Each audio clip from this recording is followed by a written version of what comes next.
அம்பேத்கரை கடந்த சில ஆண்டுகள் வரைக்கும் மிக கடுமையா எதிர்த்த ஒரு அமைப்பா தான் RSS அமைப்பு இருந்திருக்காங்க.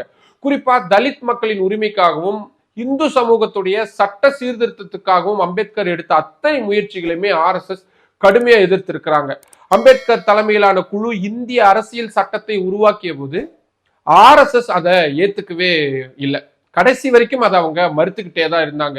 இந்திய அரசியலமைப்பு சட்டத்திற்கு பதிலா பழமைவாத மனுஸ்மிருதியை தான் இந்தியாவுடைய சட்டமா இருக்கணும் அப்படின்னு தொடர்ச்சி அவங்க வாதிட்டுக்கிட்டே இருந்தாங்க.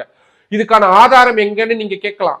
RSS உடைய அதிகாரப்பூர்வ இதழான ஆர்கனைசர்ல 1949 நவம்பர் 30 அந்த இதழ்ல இந்த மாதிரி ஆர்கனைசர் எழுதியிருந்தாங்க. நமது அரசியலமைப்பு சட்டத்தில் பண்டைய பாரதத்தின் தனித்துவமான சட்ட வளர்ச்சி பற்றி எதுவும் இல்லை. மனுவின் சட்டங்கள் இன்றும் உலகையே வியக்க வைக்கின்றன. ஆனால் நமது அரசியலமைப்பு சட்ட மேதைகளுக்கு இது ஒரு பொருட்டாகவே தெரியவில்லை அப்படின்னு அம்பேத்கரை மட்டும் இல்லாம அந்த ஒட்டுமொத்த குழுவையுமே கடந்த காலங்கள்ல RSS கடுமையா எதிர்த்திருக்காங்க அப்படின்றதுதான் இதுல இருந்து நம்ம புரிஞ்சுக்க வேண்டியதா இருந்திருக்கு.